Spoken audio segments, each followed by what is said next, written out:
Hello friends, welcome to Unacademy. This is me doctor Siddharth Arora and friends, आज से एक बहुत ही इंपॉर्टेंट वीडियो आपके साथ मैं शेयर करना चाह रहा हूं। ये वीडियो सीरीज है। ये वीडियो सीरीज है with regards to criminal law. पूरा का पूरा क्रिमिनल लॉ प्रोसीजर के साथ आपको मैं ये इस वीडियो सीरीज में पढ़ाऊंगा। अब ये वीडियो सीरीज इतनी इंपॉर्टेंट है तुम लोगों के लिए, not only as a UPSC civil service examination aspirant, not only as a law student अगर आप लॉ पढ़ रहे हो, not only as a judiciary aspirant अगर आप जुडिशरी की एग्जाम देना चाह रहे हो, but even as a citizen of India. एक सिटीजन ऑफ इंडिया होने के नाते, एक आम आदमी होने के नाते भी आपके लिए बहुत जरूरी है कि आपको क्रिमिनल लॉ आए।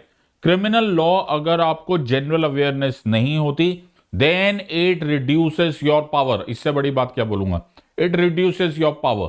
आपको जनरल अवेयरनेस क्रिमिनल लॉ के बारे में होनी ही चाहिए।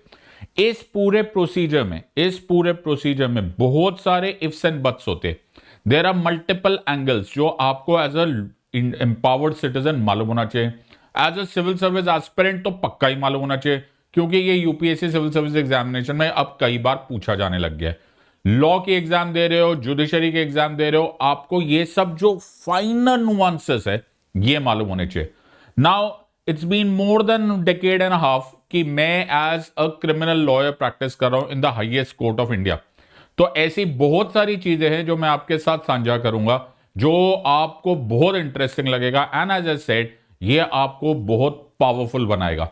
सो मेक श्योर कि आप एक एक मिनट का ये वीडियो देखो, एंड जब आप ये पूरा वीडियो देख लोगे तो आप में एक कमाल का कॉन्फिडेंस आएगा, एक जबरदस्त अवेयरनेस होगी and you will really feel कि हम पावरफुल हो गए।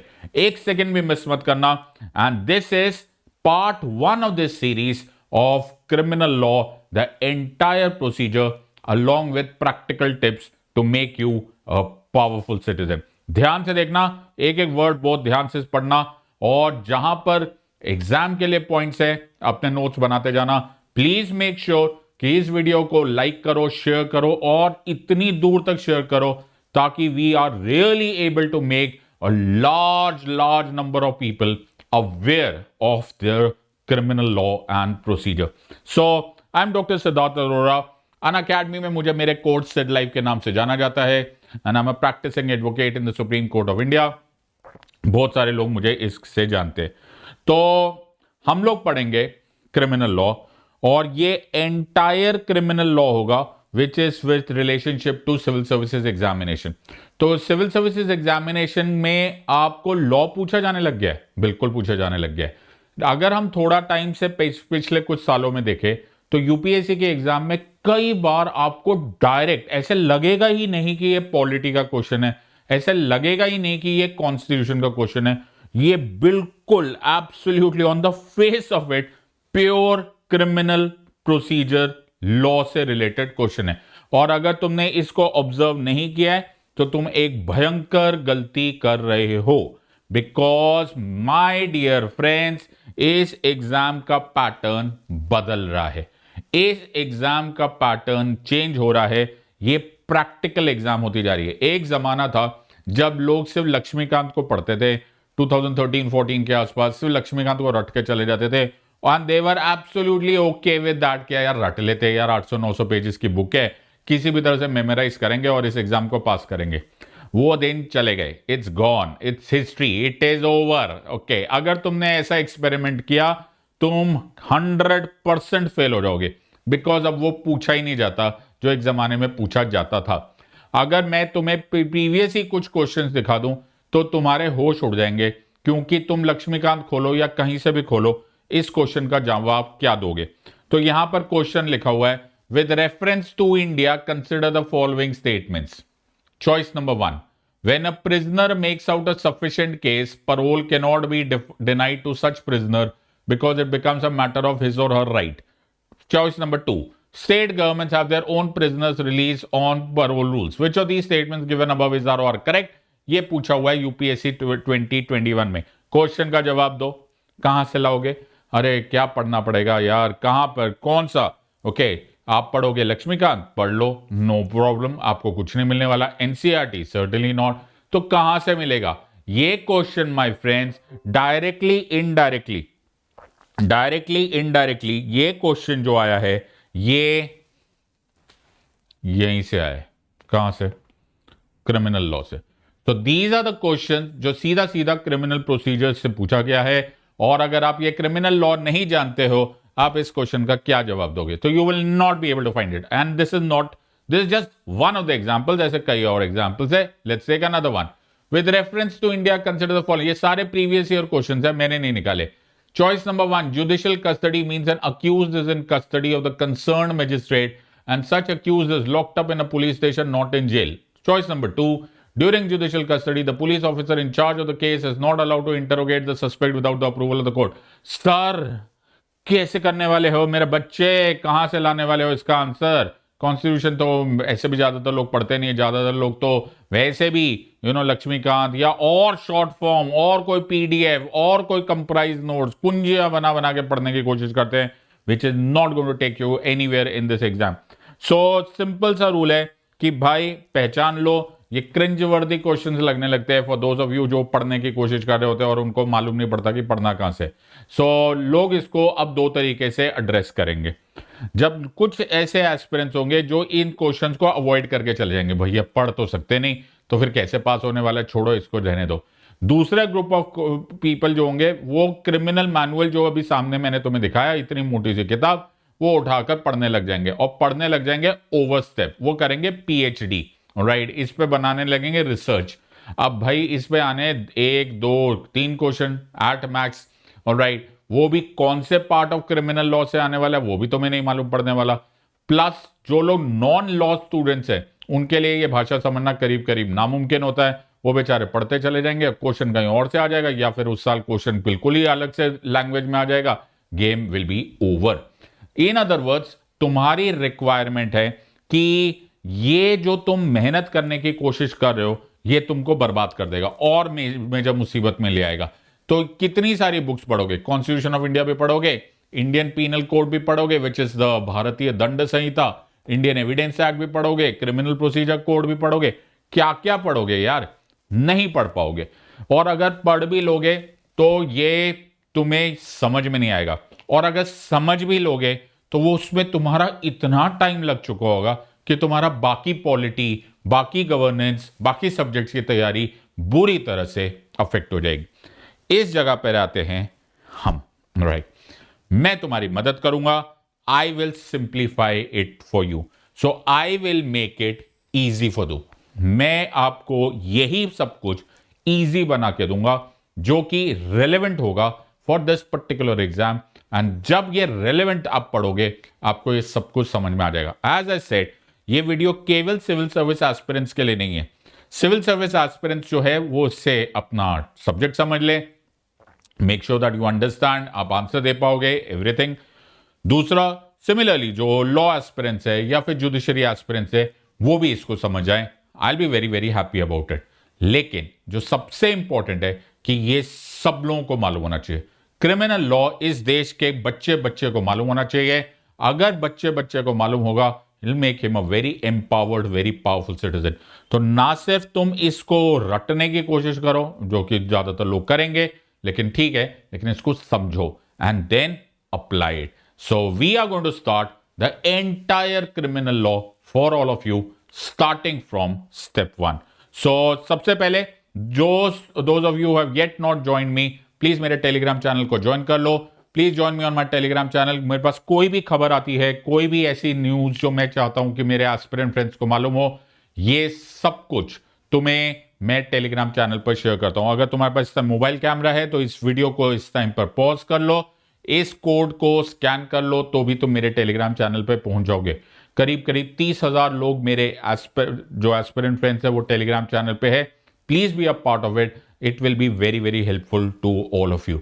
ये सिड लाइव कोड जो है ये मेरे लिए मुझे ज्वाइन करने का तरीका है। जब भी आप अनअकैडमी पे ज्वाइन करो, जब भी आप अनअकैडमी की सब्सक्रिप्शन लो, please use the special code SIDLIVE SIDLIVE and you will become a part of team Sid live और आपको इमीडिएट ह्यूज डिस्काउंट मिलेगा। सबसे ज्यादा मैं शुक्रिया अदा करना चाहता हूं इतने सब जो आप मुझे कमेंट्स करते हो और आप मेरी हौसला अफजाई करते हो by dedicating so called hats on Unacademy. और ये जो आपके मैसेजेस है ये मेरे दिल के बड़े करीब है and will always remain very very close to my heart. I will be very very happy that अगर आपको कुछ भी ऐसा पॉजिटिव या for that matter even negative भी पता चल रहा है, you want me to take certain classes, आप प्लीज मेरे साथ शेयर कीजिए। Thank you for all these hats and so many of these comments. और ये कुछ ही कमेंट्स है, मेरे पास रोज के रोज करीब 5-5 10-10 इस तरह से कमेंट्स आते हैं and trust me you I collect all of them. मैंने उन सबको जोड़ के रखा हुआ है, they are into thousands and thousands and I am very very happy for each of them. Thank you very much. So we are on Unacademy, the largest online learning platform. और Unacademy पे हम आपको देते हैं widest choice of educators.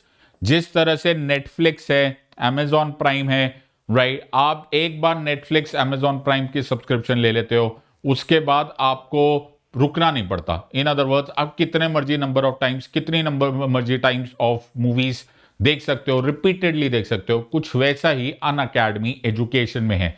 एक बार आपने Unacademy की subscription ले ली, फिर you don't have to worry at all. Why? Because आप जितना मर्जी, जिस मर्जी एजुकेटर और जितने मर्जी एजुकेटर्स की क्लासेस को जितने मर्जी नंबर ऑफ टाइम्स देख सकते हो। There is no limit on this. In other words, आपके पास जो भी आपने पढ़ना है, कोई डाउट रह गया, कोई बात नहीं, watch the video again and everything is available to you. Along with that you have comprehensive notes, doubt clearing and 1-to-1 live mentoring also.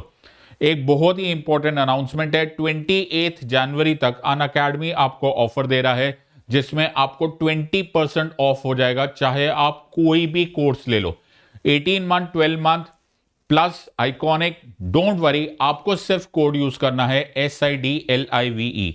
मैंने अपने एक्सपीरियंस में देखा है कि यूपीएससी सिविल सर्विस एस्पिरेंट्स बाकी सारी चीजें कर लेते हैं, लेकिन एक इंपॉर्टेंट हेडेक वो उनका हमेशा रह जाता है कि रिसोर्सेज की मैनेजमेंट खत्म हो जाती है। वो रिसोर्सेज जब टाइम हो तो भी बड़े इंपॉर्टेंट होता है, रिसोर्सेज जो तुम्हारे मेंटल स्टैमिना, फिजिकल स्टैमिना है वो भी, और फाइनेंशियल रिसोर्सेज भी। फिजिकल रिसोर्सेज, मेंटल रिसोर्सेज को भी संभालना तुम्हारा ही काम होता है। It is very very important. इसलिए मैं सब लोगों को बोलता हूं कि बिल्कुल प्रॉपर टाइम टेबल बनाओ। कुछ कुछ स्टूडेंट्स होते हैं, कुछ कुछ एस्पिरेंट्स होते हैं, वो एक साथ बहुत पढ़ लेते हैं और राइट, और फिर लास्ट में ड्रॉप आउट कर जाते हैं। ऐसा भी नहीं करना है। वैसे ही अगर तुम्हें कोई ऐसा ऑफर मिलता है जिसमें मनी बचाया जा सकता है, प्लीज बचा लीजिए। Use the code SIDLIVE, it will give you a great opportunity. Aarambh batch हमारा लॉन्च हो चुका है। Okay, it will be launch on 27 January 2023। ये 2024 को टारगेट कर रहा है। Make sure that you are a part of it. और अगर तुम्हें मनी की प्रॉब्लम है तो 0% EMI पर अनअकैडमी आपको लोन दे देगा। एक बहुत ही अच्छा ऑफर है और एक बहुत ही इंपॉर्टेंट कोर्स मैं आपके लिए लाया हूं along with other educators here. It is a 3 month course. ये 3 महीने का कोर्स है। 3,999, मतलब 4,000 रुपए भी नहीं हुए, राइट। और इस 4,000 रुपए के आसपास का कोर्स 3 महीने का है। सोच के देखो तो प्रैक्टिकली ओके 40-50 रुपया पर डे है। और इस कोर्स में हम आपके सारे NCERTs के फाउंडेशंस खत्म कर देंगे। Do you realise it is a great opportunity. ज्यादातर एस्पिरेंट फ्रेंड्स के जो बेसिक्स होते हैं, जो फाउंडेशंस होते हैं, वो बड़े कमजोर होते हैं।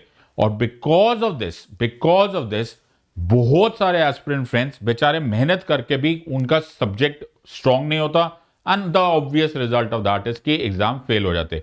Don't worry about this part. तुम्हें मिलेगा live classes from top educators, NCERT from 6th to 12th मिल जाएगा, 8 वीकली टेस्ट मिल जाएंगे। 1 फरवरी से ये कोर्स लॉन्च हो रहा है। अब भी अगर तुम इंतजार कर रहे हो तो तुम्हें बहुत पछतावा होगा बाद में। इतना सस्ते में, इतना रीजनेबली, इतने कम टाइम में तुम्हारे सारा फाउंडेशन हो जाएगा। Please don't forget to use my code SIDLIVE, SIDLIVE। हम आपके लिए इतनी मेहनत कर रहे हैं, आप अपने लिए भी अब अच्छा सोच लो। You are a wise gang of students, take a wise decision. Also Unacademy offline centre भी लॉन्च कर चुका है जो कि ओल्ड राजेंद्र नगर में है। अगर आप इसमें एडमिशन लेना चाहते हो तो 2024 का फाउंडेशन कोर्स लॉन्च हो चुका है। आज का वीडियो हम पूरा क्रिमिनल लॉ पढ़ेंगे, पूरा क्रिमिनल प्रोसीजर पढ़ेंगे। और ये बड़ा ही मुश्किल है ऑन यूट्यूब पढ़ाना, राइट, बिकॉज ज्यादातर जब यूट्यूब पर पढ़ाया जाता है तो एक तरफ का मोनोलॉग होता है। मोनोलॉग मतलब मेरी तरफ से तो बात जा रही है, तुम्हारे को समझ में आ रहा है या नहीं आ रहा है इसका मुझे कुछ खास पता नहीं। तो मैंने, और सबसे इंपॉर्टेंट है, मुझे सुनने वाले इस टाइम पे बहुत सारे नॉन लीगल बैकग्राउंड के स्टूडेंट्स होंगे। घबराना बिल्कुल भी मत। मैं इंश्योर करूंगा कि at the end of this video and the entire series आपको उतना ही समझ में आ जाए जितना कि एक लॉ स्टूडेंट को समझ में आ जाता है, लेकिन उसमें आपको मुझे कॉन्सेंट्रेशन से सुनना पड़ेगा और बहुत ध्यान से सुनना पड़ेगा। तो हमने इसको अलग अलग पार्ट्स में डिवाइड कर दिया है। ऑलराइट, अब स्टोरी कहीं से भी स्टार्ट करेंगे, ओके, कंप्लीट जरूर होगी, लेकिन जैसे एक हिंदी मूवी की स्टार्टिंग होती है, कभी कभी बिल्कुल आगे का दिखा के बाकी बैकड्रॉप बाद में दिखाया जाता है फ्लैशबैक में, और कभी कभी स्टेप 1 से लेकर स्टेप 10 तक जाया जाता है। Latest study in what ever story जो मुझे लगता है कंफर्टेबल है, तुम्हें समझ में पक्का आ जाएगा, ऐसा मुझे विश्वास है। ध्यान से सुनते हैं। आज की स्टोरी स्टार्ट करते हैं पार्ट 1 ऑफ द स्टोरी से, और पार्ट 1 ऑफ द स्टोरी का हीरो जो होगा हमारा, वो होगा फर्स्ट इंफॉर्मेशन रिपोर्ट, FIR। ये शब्द सबने सुना है। अगर मैं तुम्हारी जगह स्टूडेंट होता और अगर मुझे कोई क्रिमिनल लॉयर इस तरह से क्रिमिनल प्रोसीजर पढ़ा रहा होता, तो मैं इस वीडियो को देखते देखते जरूर नोट्स बनाता, जरूर इनपुट्स लेता, क्योंकि ये अगर तुम्हें समझ में आ गया, एज आई टोल्ड यू, कि सिर्फ एग्जाम क्रैक नहीं करेगा, ये तुमको बड़ा पावरफुल सिटीजन भी बना देगा। तो पावर लानी है तो थोड़ा बहुत तो पढ़ना पड़ेगा, नॉलेज इज पावर, राइट, और यही तुमको पूछना पड़ेगा। एंड इन दिस, जो भी अगर तुम्हें कोई डाउट्स आता जा रहा है, कमेंट सेक्शन में पक्का इसको शेयर करते चले जाओ, राइट, और जितने हो सकेंगे मैं इन सब क्वेश्चंस को एड्रेस भी करूंगा। इस वीडियो के बाद मैं एक स्पेशल क्लास की सीरीज करूंगा, और उस स्पेशल क्लास की सीरीज में आपको इन वीडियो से रिलेटेड जो भी डाउट्स है वो भी आप पूछ सकते हो, और जो मैं क्वेश्चंस पूछना चाहता हूं वो भी मैं पूछूंगा। सो वेरी वेरी इंपॉर्टेंट कि make sure that you are a part of this entire special class and watch out carefully. ध्यान से सुनने की कोशिश करो एंड नाउ पे अटेंशन। पहला हीरो और पहला पार्ट इसमें है फर्स्ट इंफॉर्मेशन रिपोर्ट, FIR। सबसे कमाल की बात है कि अगर मैं क्रिमिनल लॉ उठा लूं, अगर मैं ये किस पुस्तक उठा के देख लूं, ये पूरा क्रिमिनल मैनुअल अगर मैं खोल के देख लूं, मुझे FIR शब्द कहीं नहीं मिलेगा। क्या बात करो? यस, FIR और फर्स्ट इंफॉर्मेशन रिपोर्ट एक्चुअली एक टेक्निकल शब्द नहीं है। FIR नाम का कोई भी पॉइंट नहीं है इसमें। एक्चुअली जो है वो है एक word that is called information. Information दी जाती है टू द पुलिस। उस इंफॉर्मेशन को ही जब पुलिस लिख लेती है या रिकॉर्ड कर लेती है अपने पास इन रिटन फॉर्म, उसको बोला जाता है FIR। ये फेमस ऐसे हो गया, प्राथमिकी जिसे बोला जाता है, ये फर्स्ट इंफॉर्मेशन रिपोर्ट वहां से बन गई। ये एक कॉमन शब्द है, ये टेक्निकली अवेलेबल वर्ड नहीं है। जब हम पुलिस को इंफॉर्मेशन देते हैं तो 2-3 बड़े इंपॉर्टेंट कैरेक्टर्स होते हैं। तो ये है कंप्लेनेंट, इनको बोलते हैं शिकायतकर्ता। ये है पुलिस, ओके, जो कि कंप्लेंट रिसीव करेंगे। एक्चुअली स्पीकिंग, मैं अभी तुम्हें यह भी बताऊंगा कि कंप्लेंट भी पुलिस को नहीं की जाती। थोड़ी देर के लिए सोचेंगे और ओह, ये जनाब, इनको तो आप जानते ही है, ये है अक्यूज या फिर आरोपी या फिर अभियुक्त, जैसा मर्जी वर्ड आप यूज करोगे। तो अभी के लिए हम इस मूवी में 3 लोगों को समझने की कोशिश करेंगे। एक कंप्लेनेंट। कंप्लेनेंट या शिकायतकर्ता कौन है? कंप्लेनेंट और शिकायतकर्ता वो है जिसने ये इल्जाम लगा रहा है, जो ये इंफॉर्मेशन लेकर आ रहा है। ये क्या बोल रहा? मैंने फिर तुम्हें बोला कंप्लेंट। हम फिर कुछ बातें क्रिमिनल लॉ में क्यों गड़बड़ कर बैठते हैं? क्योंकि कुछ टेक्निकल वर्ड्स है नहीं, लेकिन हम आमतौर पे उन शब्दों का प्रयोग जरूर करते हैं। जैसे हम बोल रहे हैं FIR नाम की कोई चीज होती नहीं है, वर्ड इज इंफॉर्मेशन। उसी तरह से हम कई बार इस कॉमन से बोलते हैं कंप्लेंट दाखिल कर दी जाए। पुलिस को एक्चुअली टेक्निकली स्पीकिंग हम कंप्लेंट नहीं देते, पुलिस को हम एक्चुअली इंफॉर्मेशन देते। सो हम केवल पुलिस को टेक्निकली इंफॉर्मेशन देते हैं। लेकिन इतना फेमस हो गया ये वर्ड कि हम लोग इस बात को गलत फहमी में डालते हैं कि पुलिस को हम कंप्लेंट करें, और इतना कि अब सब लोग ही उसको वर्ड यूज कर रहे हैं। लेकिन आज मैं तुमको क्रिमिनल लॉ पढ़ा रहा हूं। जब आप कंप्लेंट शब्द का प्रयोग करते हो या यूटिलाइज करते हो, तो कंप्लेंट एक्चुअली मजिस्ट्रेट को दी जाती है, यानी कि जो कोर्ट में जाता है। कोर्ट में जब कंप्लेंट की जाती है उसको कंप्लेंट किया जाता है। यहां पर एक्चुअली इंफॉर्मेशन है। चलिए, अब मैंने आपको साधारण वर्ड्स में भी बता दिया, अब मैंने आपको टेक्निकल वर्ड्स में बता दिया। तो ये जो कंप्लेनेंट है, इन्होंने इंफॉर्मेशन दी टू द पुलिस। अब जी पुलिस को क्या बोला? पुलिस को बोला कि देखिए मैं एक इंफॉर्मेशन दे रही हूं या दे रहा हूं इसके खिलाफ। ये कौन है? ये है अक्यूज्ड या फिर आरोपी। ऑलराइट, अक्यूज्ड और आरोपी ने कोई ना कोई गुनाह किया है, ऐसा मैं इल्जाम दे रहा हूं या फिर इल्जाम लगा रहा हूं, आप इस पर एक्शन लीजिए, ऐसा पुलिस को बोला जाता है। पुलिस से एक्सपेक्टेड क्या है, पुलिस से उम्मीद क्या है कि पुलिस केस रजिस्टर करेगा। यह भी बड़ा कॉमन वर्ड तुमने सुना होगा कि पुलिस केस रजिस्टर करेंगे।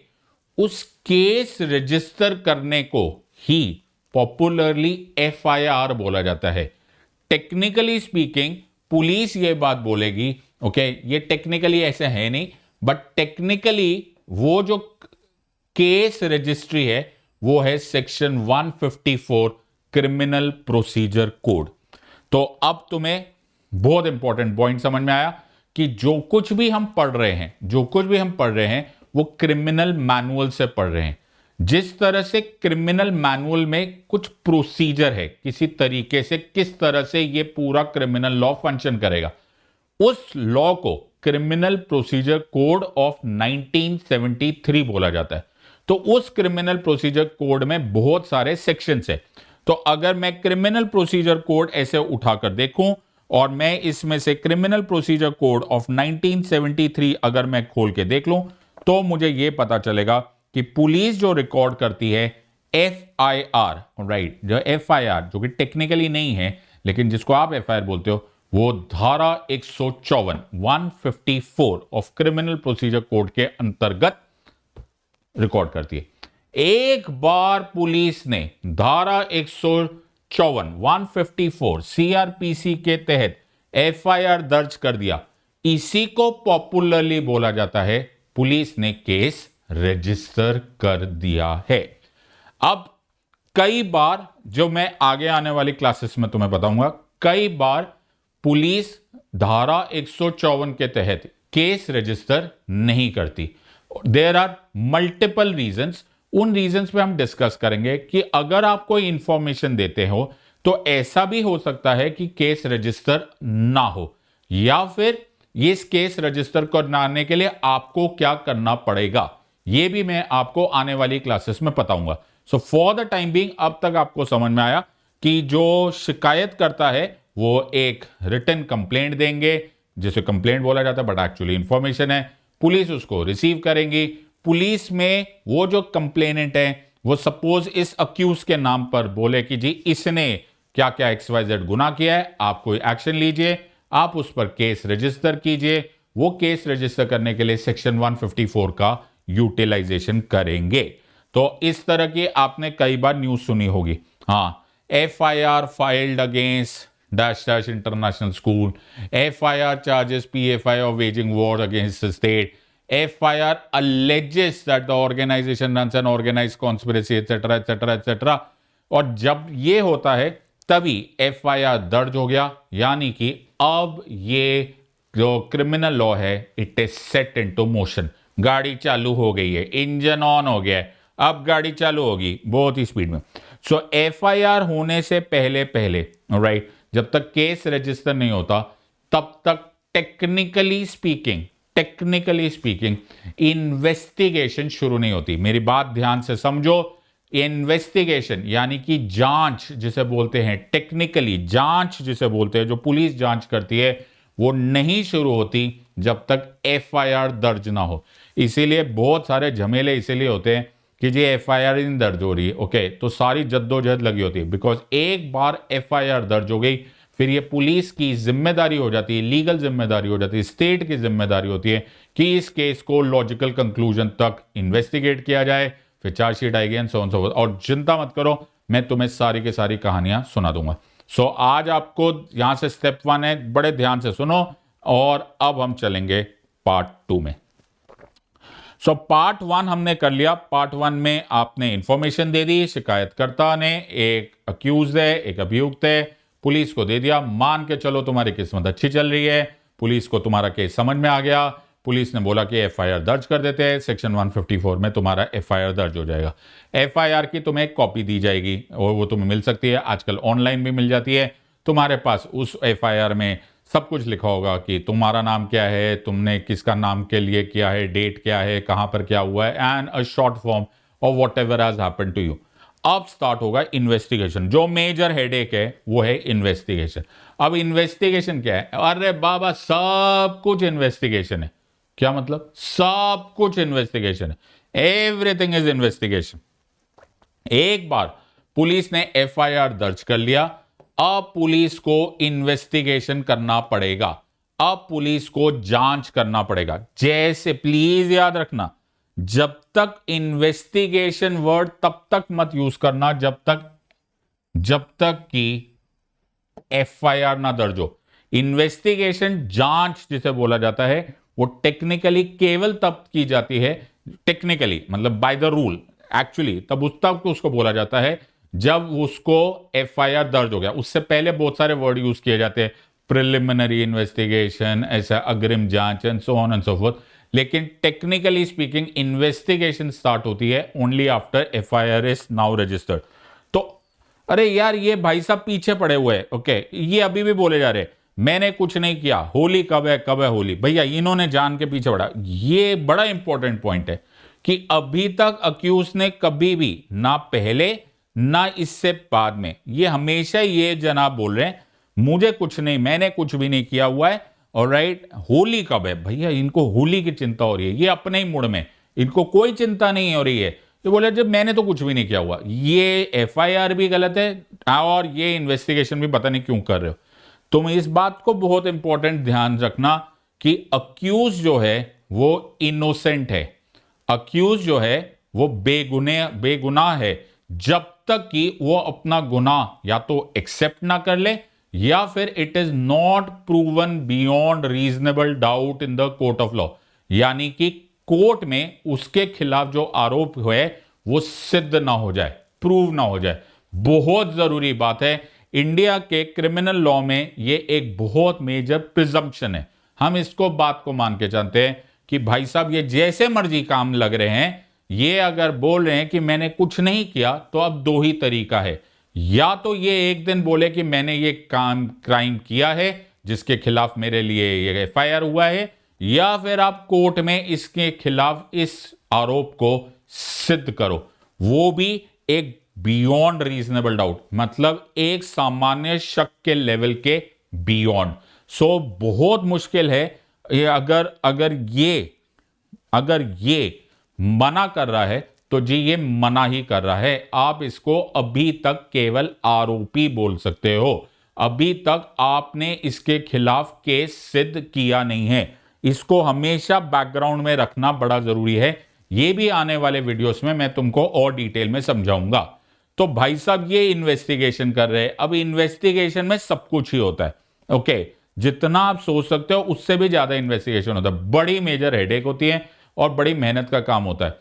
और इन्वेस्टिगेशन में गवाहों के बयान लेने हैं, पंच जो है उनके गवाह लेने हैं, कहीं फिंगरप्रिंट है उसकी जरूरत है, कोई कॉल डेटा रिकॉर्ड निकालना है वो निकालना है, कोई हैंडराइटिंग रिकॉर्ड निकालना है वो निकालना है, you name it. It is like to find a needle in a haystack, घास के भूसे में जाके एक सुई निकालने वाली बात है। ये बहुत मुश्किल काम हो जाता है and it is a very very scientific and a very very methodical and very very huge hard work.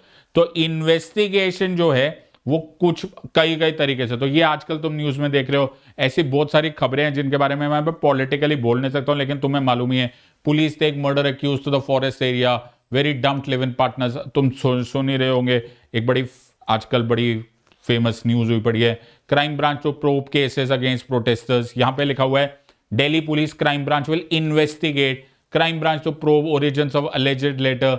हर तरह का ओके इन्वेस्टिगेशन करना एक बहुत ही मेथोडिकल और बहुत ही टफ जॉब होता है और इसका कोई एंड ही नहीं होता। इसलिए बड़ी लंबी चौड़ी चार्जशीट्स बनती है जिसको हम फाइनल रिपोर्ट बोलते हैं। एज ए सेड, ये धीरे धीरे तुमको सब समझ में आ जाएगा। तो if I am not wrong, यही केस जो इस साइट पर मैंने बताया द लिव इन पार्टनर वाला केस हुआ है, इस केस का अभी रिसेंटली मैंने कल ही पढ़ा कि वो कुछ 6000 पेजेस की चार्जशीट आई है। Now that is huge. Now do you realise chargesheet is the final report, और द फाइनल इन्वेस्टिगेशन रिपोर्ट। कितनी मेहनत लगी होगी 6000 पेज की चार्जशीट बनाने में। And this is the final आरोप पत्र जिसे बोला जाता है the chargesheet. Now this entire situation, देखो तुम कितना मजेदार हो जाएगा अगर तुम इन वीडियोस को ध्यान से देखो। चार्जशीट नाम की भी कोई चीज एक्चुअली क्रिमिनल लॉ में नहीं लिखी होती। बताओ यार, सारे जो भी तुम बोल रहे हो वो लॉ में लिखा ही है कि नहीं? नहीं, ये वर्ड्स फेमस हो गए। हमारे जो लॉ में लिखा हुआ है वहां लिखा हुआ है final report, it is not 173 CrPC. तो यही हो जाता है जब आप लोग मीडिया में वीडियो जब देखते हो, जब आप मीडिया में कुछ देखते हो तो आपको ऐसा मनोहर कहानियों जैसे सुनाई देता है, और ये ऐसा हो जाएगा वो ऐसा। There are many slips between the cup and the lip. अभी तुमने एक वर्ड देखा, अभी तो स्टोरी स्टार्ट हुई है। एफआईआर तो स्टोरी स्टार्ट करने का होता है। ज्यादातर लोग आगे पर पढ़ते नहीं है, उनको समझ में आता नहीं है, वो डिटेल को मिस कर जाते हैं एंड दे स्टार्ट थिंकिंग अरे मजा आ रहा है यार, जल्दी से पता किसने मर्डर किया है। नो माय फ्रेंड्स, ये एक बड़ा लंबा चौड़ा प्रोसीजर होता है और इसमें बड़ी मेहनत लगती है। एंड दैट इज वाई जितना जल्दी हो सके प्रैक्टिकल हो जाओ। It is very very important कि आप प्रैक्टिकलिटी का हाथ पकड़ो रादर देन थियोरेटिकल का हाथ पकड़ो। तो जब हम लोग इन सब चीजों के बारे में सुनते हैं कि यार ये हम जीत गए केस, ये हार गए, तो ये सब मैं कभी कभी सोचता हूं इस बारे में कि यार कभी कभी हम एक ही वर्ड में बोल देते हैं। अजी नेपोलियन था ना, जो राजा था ना, फ्रांस का फ्रेंच एम्परर था, वो है ना जंग जीता। इतना आसानी से बोलना नहीं चाहिए। एक जंग जीतने में, एक मैदान जंग को फतेह पाने में कितने सारे इफ्स एंड बट्स हुए होंगे, कितनी सारे सोल्जर्स की कुर्बानी हुई होगी, कितने सारे जनरल्स मरे होंगे, कितना नुकसान हुआ होगा, कितने सिटीजन्स उसके बीच में मारे गए होंगे। लेकिन हमें आदत होती है एक पूरी लाइन को एक छोटी सी लाइन में कन्वर्ट कर देने में, हेडलाइंस बनाने में। मतलब जी ये जीता, ये हारा। This is certainly not how life is to be done. अगर जिंदगी में कुछ जीतना है तुमको, तो तुमको बिट्स एंड पीसेस समझ में आना चाहिए। How do you take one step to the second step to the third step, third to the fourth and fourth to the fifth and so on so forth. Sachin Tendulkar साहब से एक बार पूछा गया था कि आप जब बैटिंग करते हो तो आप सोच लेते हो कि आप सेंचुरी कैसे मारोगे? सचिन सेड ना। तो बोले आपने कभी नहीं सोचा कि आप हाफ सेंचुरी कैसे मारोगे, 100 कैसे बनाओगे? कहते ना। सचिन तेंदुलकर साहब said a very nice thing, he said मैं तो सिर्फ अगली बॉल खेलता हूं, दैट्स इट।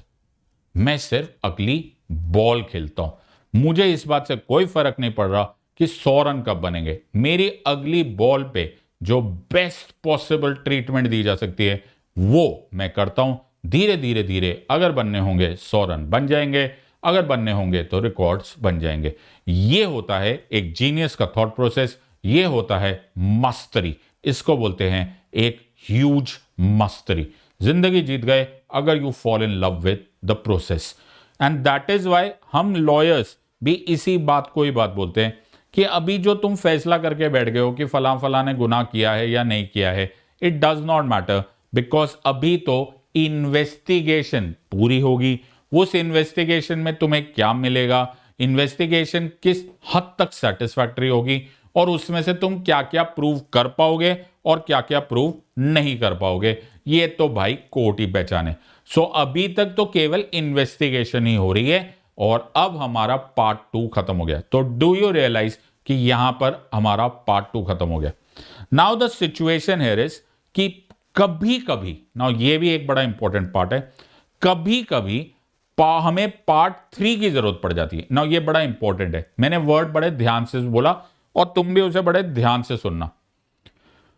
वर्ड मैंने बोला कभी कभी, कभी कभी इसलिए क्योंकि अब तक सुप्रीम कोर्ट ने बहुत क्लैरिफाई कर दिया है अरनेश कुमार जजमेंट के बाद स्पेशली, कि पुलिस मे अरेस्ट, वर्ड ये लिखा है कि पुलिस मे अरेस्ट, ओके, जिसे बोलते हैं गिरफ्तारी। इट इज मे, ये कहीं भी मैंडेटरी नहीं रहा।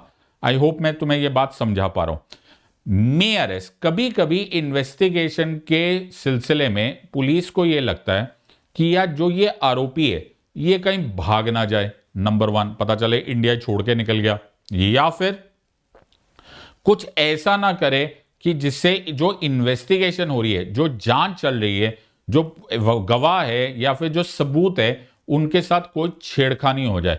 ओके, पता चले ये अब बाहर है तो ये तो कुछ मर्जी करेगा, कोई गवाही नहीं आएगा, एटसेट्रा एटसेट्रा।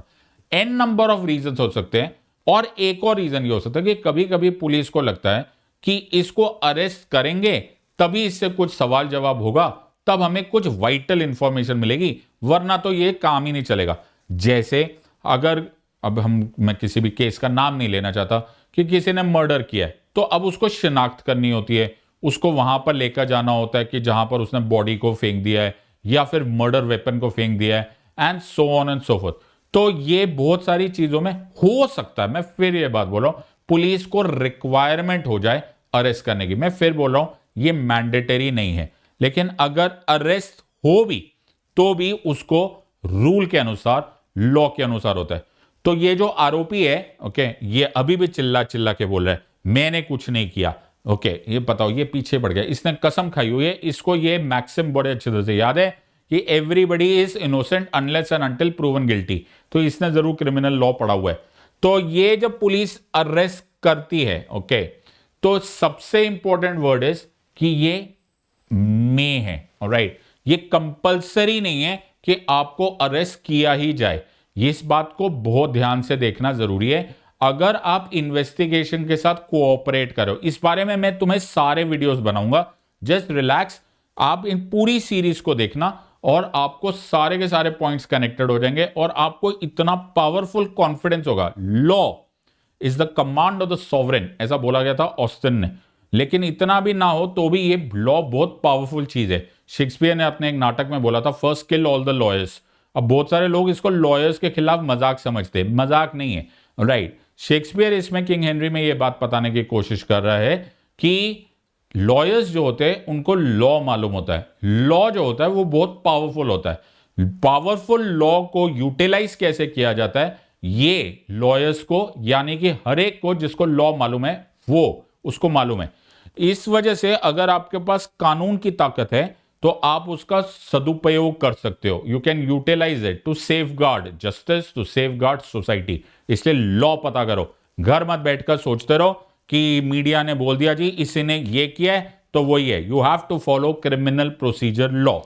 तो यहां पर लिखा है आई मे अरेस्ट। अब मैंने यहां पर फिर बताया हुआ है कि हम सब कुछ कर रहे हैं CRPC से, क्रिमिनल प्रोसीजर कोड से। धारा 46 CRPC के तहत ही अरेस्ट किया जाता है। तो पूरा प्रोसीजर बताया हुआ है, how procedure as to arrest. तो अगर आप फिर क्रिमिनल लॉ की किताब खोलोगे तो तुमको सेक्शन 46 CRPC, तो रेलेवेंट प्रोविजन क्या है, तो आपको criminal procedure code section 46 of CRPC के अनुसार ही अरेस्ट किया जा सकता है।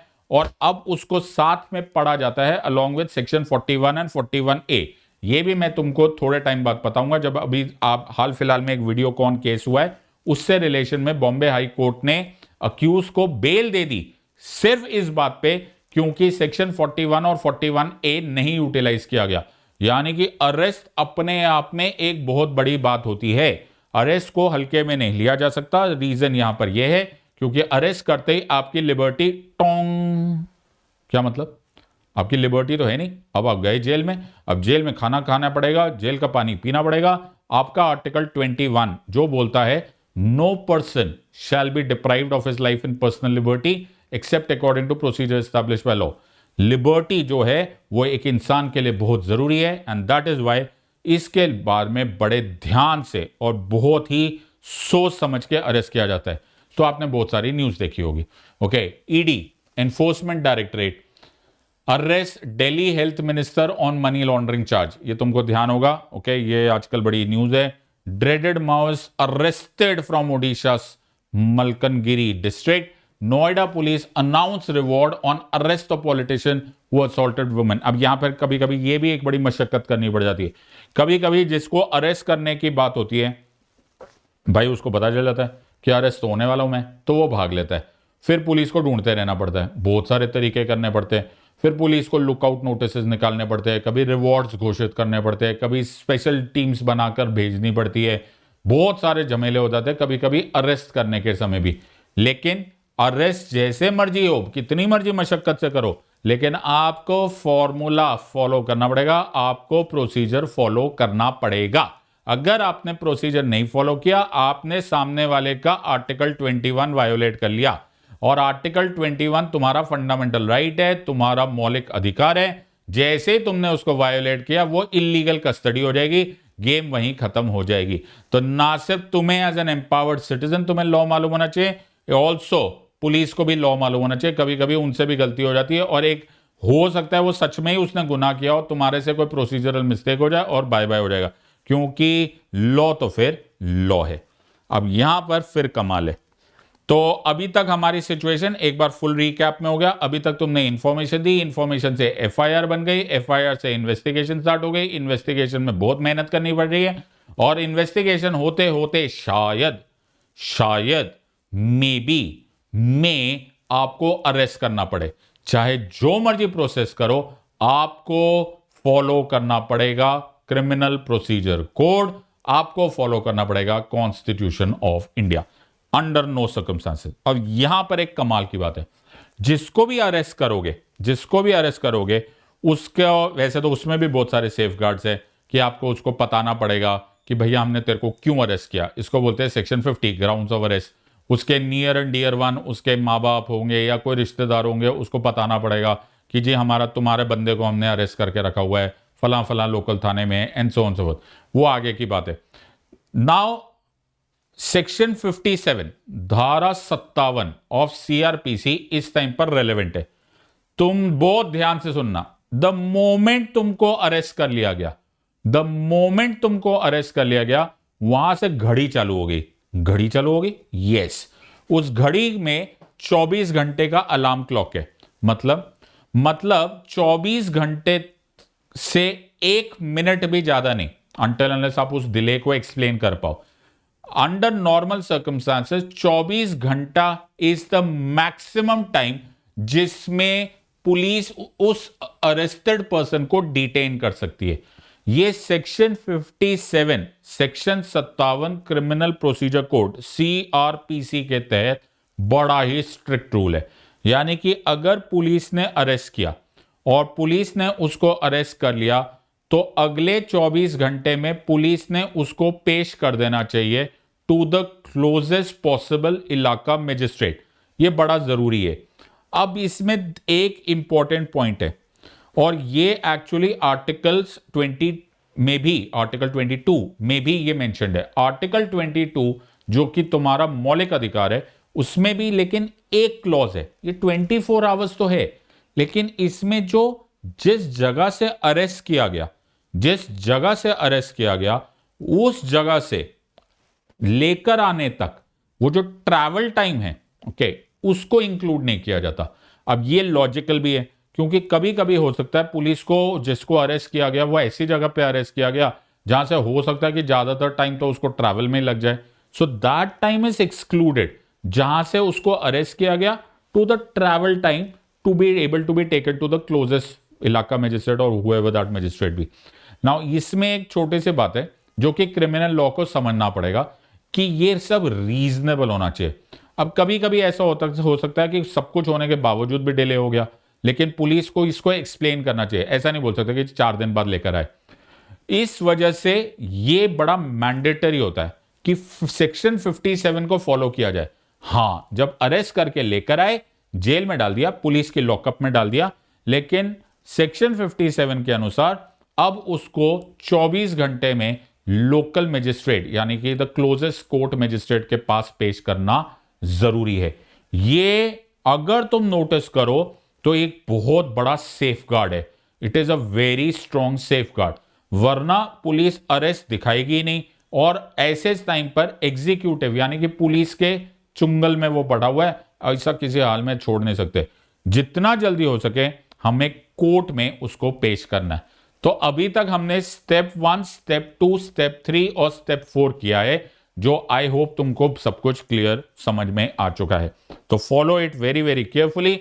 हमने बोला स्टेप 1 में कंप्लेंट की जाती है, एक्चुअली ये कंप्लेंट होती नहीं है, एक्चुअली इसको इंफॉर्मेशन बोला जाता है, लेकिन आप इसको कॉमन भाषा में, सरल भाषा में आप इसको कंप्लेंट बोलते हैं। कंप्लेंट आमतौर पे कोर्ट में की जाती है।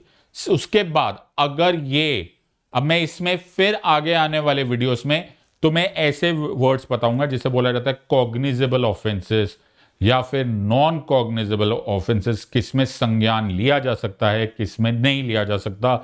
And so on and so fourth.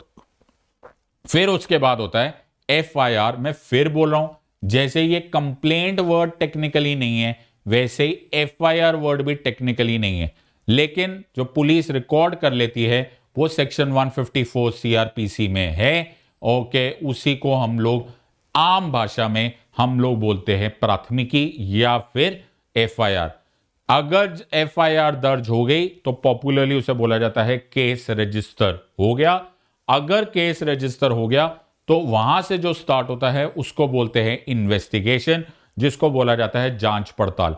जांच पड़ताल एक लंबा चौड़ा प्रोसीजर है जिसका अंत होता है with what is called as section 173 173 CRPC में, जिसको हम लोग आरोप पत्र या फिर फाइनल रिपोर्ट या फिर चार्जशीट बोलते हैं, डिपेंडिंग अपॉन कि तुम हिंदी में बोल रहे हो, इंग्लिश में बोल रहे हो या एक्चुअली आप लेमैन लैंग्वेज टेक्निकली बोल रहे हो। ओके, तो चार्जशीट नाम की शब्द भी एक्चुअली कुछ भी नहीं होता।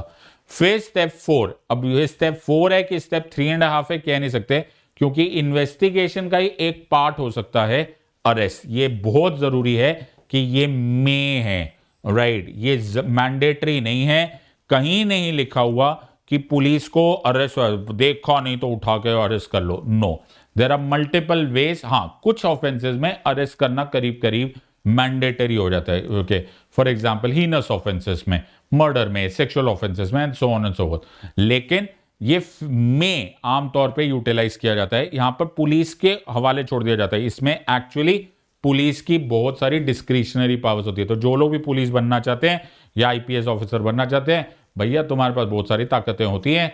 तुम दफाएं लगा सकते हो, तुम एक धारा लगा सकते हो कि ये जो इंफॉर्मेशन हमें दी गई है इसमें कौन सी दफा के अंतर्गत या फिर तुम्हारी ये सारी तहकीकात या फिर इन्वेस्टिगेशन होगी, ये जांच पड़ताल होगी और उस जांच पड़ताल में तुम्हें अरेस्ट करने की जरूरत है या नहीं। तो पुलिस का बड़ा जबरदस्त रोल है in the entire criminal procedure. Arrest करना या फिर गिरफ्तार करना में है और इसको भी फॉलो करना पड़ेगा अंडर सेक्शन 46 ऑफ CRPC। अगर आपने ये फॉर्मूला भी तोड़ दिया तो भी मुश्किल है। अरेस्ट होते ही आपके घड़ी का टक टक टक टक टक टक ऑन चालू हो गया। अब 24 घंटे है सेक्शन 57 के अंतर्गत। सेक्शन 57 से 24 घंटे से ज्यादा तुम डिटेन नहीं रख सकते हो और उसको लेकर जाना पड़ेगा टू द नियरेस्ट मजिस्ट्रेट। अब जब मजिस्ट्रेट के पास बात जाएगी तो उसको बोलते हैं रिमांड। रिमांड को एक्चुअली हिंदी में समझा जाए तो जेल वापस भेजना। अब ध्यान से देखो, सेक्शन 57 के अंडर, सेक्शन 57 में 24 घंटे से ज्यादा आप उसकी, जिसको भी आपने अरेस्ट किया हुआ है, उसकी कस्टडी नहीं रख सकते। अब 24 घंटे के बाद ये खत्म है। अब ये 24 घंटे से ज्यादा बढ़ेगा या नहीं बढ़ेगा, ये 24 आवर्स से ज्यादा अब पुलिस इसको अपने कस्टडी में रख सकती है या फिर कोर्ट अपनी कस्टडी में, यानी कि पुलिस कस्टडी या जुडिशियल कस्टडी में रखेगी। यह फैसला केवल और केवल कोर्ट कर सकता है अंडर सेक्शन 167। तो ये अब बात पहुंच जाएगी टू द कोर्ट। तो कोर्ट में, मजिस्ट्रेट्स कोर्ट में अब दो तरह की पॉइंट आ गया। एक तरफ पे जो पुलिस होगी जिसने अरेस्ट किया होगा वो बोलेगी माय लॉर्ड अभी तो 24 ही घंटे हुए, ओके, हमें तो और इन्वेस्टिगेशन करनी है, हमको रिमांड दे दो, इसकी कस्टडी हमको दे दो। और राधा ये प्लीज गिव रिमांड का मतलब है एक्चुअली रिमांड तो पुलिस को कोर्ट करते, तो वर्ड यूज किया जाता है the court remands XYZ to the custody of the police, या फिर the court remands the XYZ the custody of the court या जुडिशरी। वो बात मैं आगे बताता हूं। ये दूसरी तरफ से पहला जो अक्यूज्ड है जिसको उठाया गया, ये भाई ये देखो, ये अभी भी रोना पीटना ही कर रहा है, मैंने कुछ नहीं किया, ये अभी भी होली कब है, होली कब है। बिल्कुल सही जा रहा है बेटा, तू ऐसे ही लगे रहे, एक बार भी गलती से मान मत लेना, मान लिया तो वहीं खेल खत्म हो जाएगा, हमें आगे पढ़ने का मौका ही नहीं मिलेगा।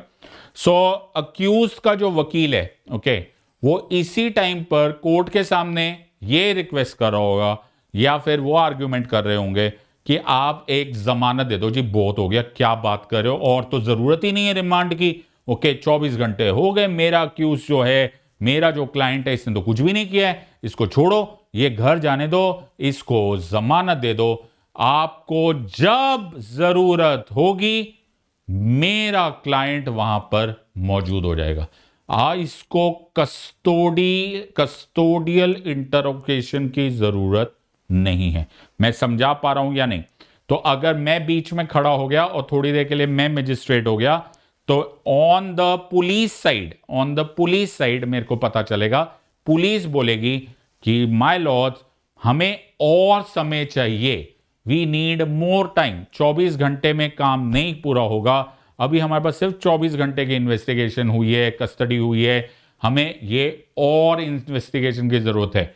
दूसरा, पुलिस ये भी बात बोल सकती है कि माय लॉर्ड इसको छोड़ देना खतरा है, बड़ी मुश्किल से ये मिला है, ये भाग जाएगा, there is a flight risk, okay, he will tamper with evidence, he will influence witnesses, 50 ऐसे बातें बोली जाएगी। वकील on the other side, the defence counsel जो होंगे, वो जो अक्यूज को रिप्रेजेंट कर रहे होंगे, वो सेम बात को काउंटर करेंगे, नो माय लॉर्ड ऐसा मत करो, ओके, इसको कोई कस्टोडियल इंटरोगेशन की जरूरत नहीं है, जो चाहिए, जो इंफॉर्मेशन चाहिए, ये जब पुलिस बुलाएगी ये वहां पहुंच जाएंगे, आप इनसे जो पूछोगे ये यहां पर कोऑपरेट करेंगे, ये कहीं नहीं भागने वाले, ये रिस्पॉन्सिबल सिटीजन है, इनका इंडिया में प्रॉपर्टी है, इनके बच्चे यहां पर है, इनकी फैमिली यहां पर है, ये गवर्नमेंट सर्वेंट है, एटसेट्रा एटसेट्रा, जो भी रिक्वायरमेंट होगा, ये कहीं नहीं भागने वाले, और ये बड़ा ही लॉ अबाइडिंग सिटीजन है, इसने पहले कभी ऐसा नहीं किया, ऐसा ये कभी नहीं करेंगे कि ये कोर्ट की जो भरोसा है उसको तोड़ेंगे। आप इससे एक बेल बॉन्ड लिखवा लो, उसमें कोई जमानत ही आ जाएगा, वो XYZ अमाउंट की जो आप बोलोगे उसकी जमानत दे देगा, प्रॉपर्टी के पेपर्स रख देगा, चाहे तो बोलो तो पासपोर्ट का कॉपी पासपोर्ट दे देगा, जो मर्जी आप बोलोगे, हमें बेल दे दो, हमें घर जाने दो। इन अदर वर्ड्स, ये और इन दोनों की बहस होगी, जो भी आपने कोर्ट के बारे में बहस सुनी है वो सब यहां पर ही सुनिए, इसके बारे में और बहुत सारे डिटेल डिस्कशंस होंगे, बट अभी नहीं होंगे।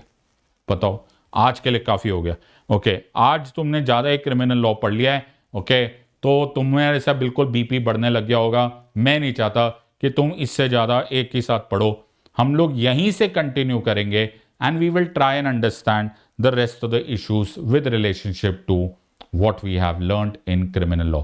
आज का पूरा समरी होते होते तुम लोगों ने जो 4 पॉइंट्स पढ़े हैं इसको रिवाइज कर लेना कि आज हमने देखा स्टेप 1, पहले इंफॉर्मेशन दी जाती है, फिर FIR होता है, FIR के बाद इन्वेस्टिगेशन, इन्वेस्टिगेशन के बाद या इन्वेस्टिगेशन के बीचों बीच अरेस्ट किया जा सकता है।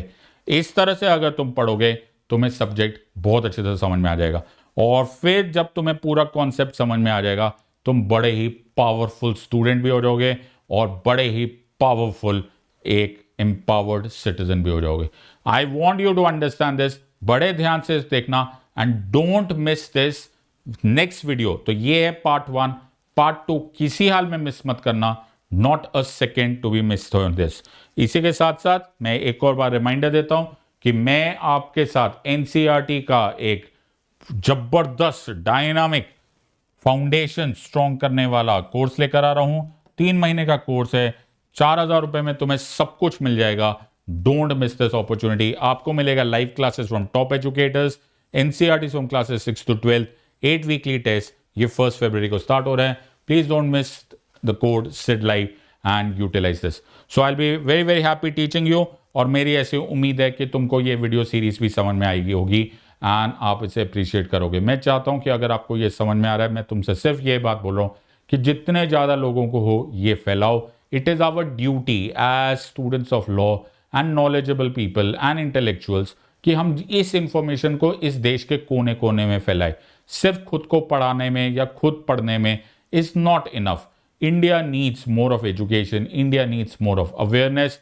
Be an empowered group of citizens, be a responsible group of citizens, be a very powerful citizen and spread this video।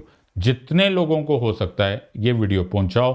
इसलिए मैं सिंपल भाषा का प्रयोग कर रहा हूं ताकि हर टाउन, हर शहर, हर गांव के लोगों को ये क्रिमिनल लॉ पता चल जाए, और हर ग्रुप ऑफ एस्पिरेंट फ्रेंड्स और वो जो एग्जाम दे रहे हैं उनको ये समझ में आ जाए कि इस एग्ज़ाम में अगर किसी एग्ज़ाम में क्वेश्चन आएगा तो कैसे एड्रेस करना है। I be very very happy to take the second session. Please share your comments, दिखाओ अपना इंटरेस्ट, पूछो अपने questions. I'll try and address as many as them as possible. In the words of Unacademy, let's crack it. Until next time, God bless, thank you, and Jai Hind.